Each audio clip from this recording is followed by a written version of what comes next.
What if I told you that one of the most important elections of 2026 is not in the United States?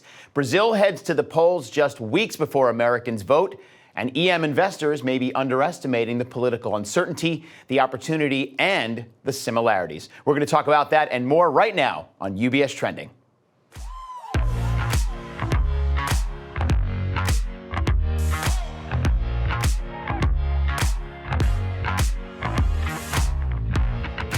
Hi, everybody, and thank you for joining me. I'm Anthony Pastore, and this is UBS Trending. Alejo Cherwanko, who is the CIO for Emerging Markets Americas here at UBS, is back in the studio. This time, we're talking about Brazil, and I mentioned it right in the beginning, Alejo, and looking at the notes that you have and my own research, there are some really strangely uncanny similarities between what's going on in Brazil and the U.S. when it comes to their economy, their fiscal debt, and their elections.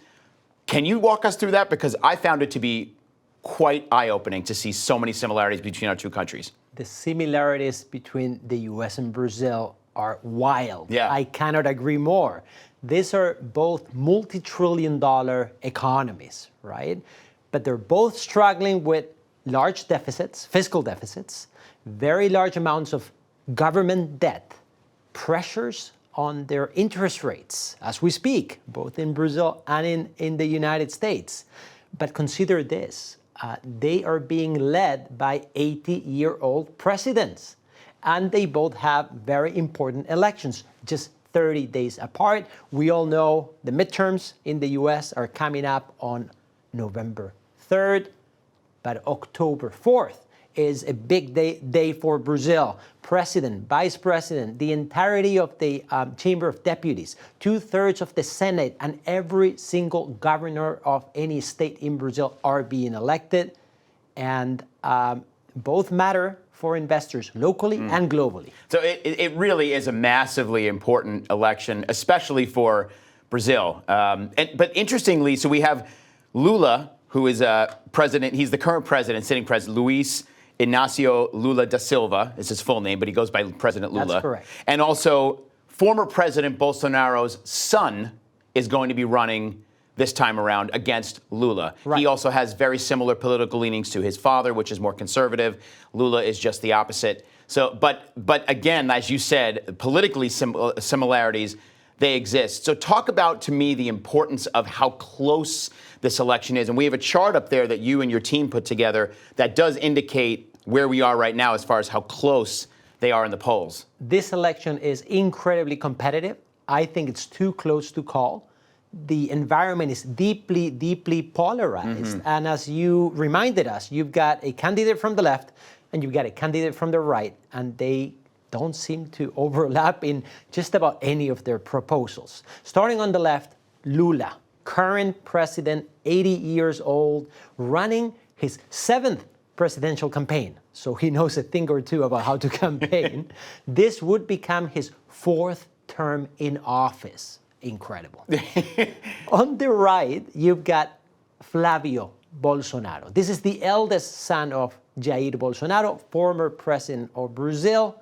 Currently, Flavio is a senator in Brazil representing the state of Rio de Janeiro. Those are, in a way, the candidates, the most competitive candidates. And if you look at the polls, Lula appears to have an edge. Now, should we trust polls? As you know, Anthony, the last 15 years, anytime you kind of trusted polls, it didn't go very well. That's correct. Yes. And these numbers are within margins of error of the surveys that were conducted. When you look at the hot topics, the economy, public safety, you realize that maybe Bolsonaro might have an edge. I think that this is going to go down to the wire. This is going to be defined on a second round towards the end of October, and it's going to be defined by the slimmest of margins. And let's not forget also, just factually, that both of these men, including the former President Bolsonaro, have all been involved or been convicted of some kinds of crimes, corruption, bribery. Current President Lula was in jail for 520 days between April of 2018 and November of 2019. We know that former President Bolsonaro is under house arrest due to his health. He was in jail. They sent him home. But also his son, who's running, has been accused of corruption and bribery this year. So it doesn't go without scandal that we're going into this election for these Brazilian voters who have to decide between kind of not so great candidates when you think about their history in the world of criminality, et cetera. Absolutely. It's factual to conclude that neither candidate is, a clean slate. Right. And they have their own baggage. It's sort of a wash for both of them. They're like, well, we both have done some pretty bad things. Right, yeah. Exactly. So let's talk about the fiscal story, because at the end of the day, we also want to talk to our investors out there, especially those who are interested in investing in emerging markets. What's the fiscal story?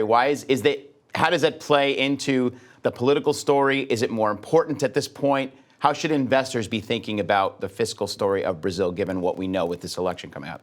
I think it is certainly more important, the fiscal side of the equation, than the political side of the equation. Why do you say that? The reason is that it will survive the political situation. Whoever wins will need to tackle unsustainable fiscal numbers. Right. No matter if Lula is in office or if Bolsonaro is in office, the reality is, harsh reality, deficit to GDP 10%, debt to GDP 80%. And quite some pressure on the yield curve of Brazil. Once again, going back to the parallels. This week, Scott Bessent reacting to pressures on the U.S. yield curve, right? Scott Bessent coming out and telling everybody, we're going to try to do some fiscal consolidation. Mm-hmm. These are words that could be coming out of the finance minister of Brazil. So we're talking about very similar situations. Yeah. And in the U.S., no matter whether Democrats or Republicans win, this is going to be a challenge. Same in Brazil. So highlighting that eventually something will need to be done because the fiscal numbers in Brazil are utterly unsustainable. Wow. And let's not forget, and as you pointed out in a recent note, that Brazil is a very important player in the world economy. They supply products, oil, agricultural goods, rare earth minerals, aerospace products. So it's really important that whoever is the next president needs to fix some of these problems. And obviously we know it doesn't happen overnight. It does take some time, and you have to be surrounded by the right people to get you and guide you. But it's really important that this turns around for the country of Brazil, because the rest of the world depends on them for a lot of goods. That's right. And I think for investors, it's a story of maybe short-term pain for long-term gain. Right. As you highlighted, maybe if you're able as an investor to close your eyes, reopen them in 3 years, what you do know is Brazil produces stuff that the world needs. Yeah. Oil, grains, rare earths, airplanes, right? You are in search for more dependable sources of this type of commodities and manufactured products. Brazil can help. As an investor, you also know that Brazil today is not expensive. You can access this story in equities at 8 times earnings. This is really depressed. And in fixed income, yields are 14% plus. Very elevated risk premium. Right. So you're already being compensated for at least some of the uncertainty. That's why if you're thinking 3 years out, I think Brazil is going to contribute nicely to your portfolio. Now, in the short term, there's a lot of uncertainty, political uncertainty, fiscal uncertainty, and things might need to get a little worse before politicians are prompted to act. Right. So once again, as an investor, you gotta have to be willing to tolerate short-term pain, volatility, but I think on the other end, there's gonna be some gain. Right. So would you consider Brazil to be one of your top convictions within the EM space? If not, what are right now maybe your top 2 or 3 countries that you really think right now investors should be taking advantage of? Yes. Brazil is not one of them. Too much risk right now, right? Right now. Again, if you're talking 6 to 12 months out, we're a little cautious. Right. You're talking 2 to 3 years out, now we're talking, right? There's value. Right. So that's when it comes to Brazil. Taking a step back, looking at emerging markets, for the majority of investors, particularly those sitting in the US, the first order of business is to gauge whether you're appropriately allocated to emerging markets at large, right? As an asset class, do I have enough emerging market equities? Do I have enough emerging market bonds? First order of business.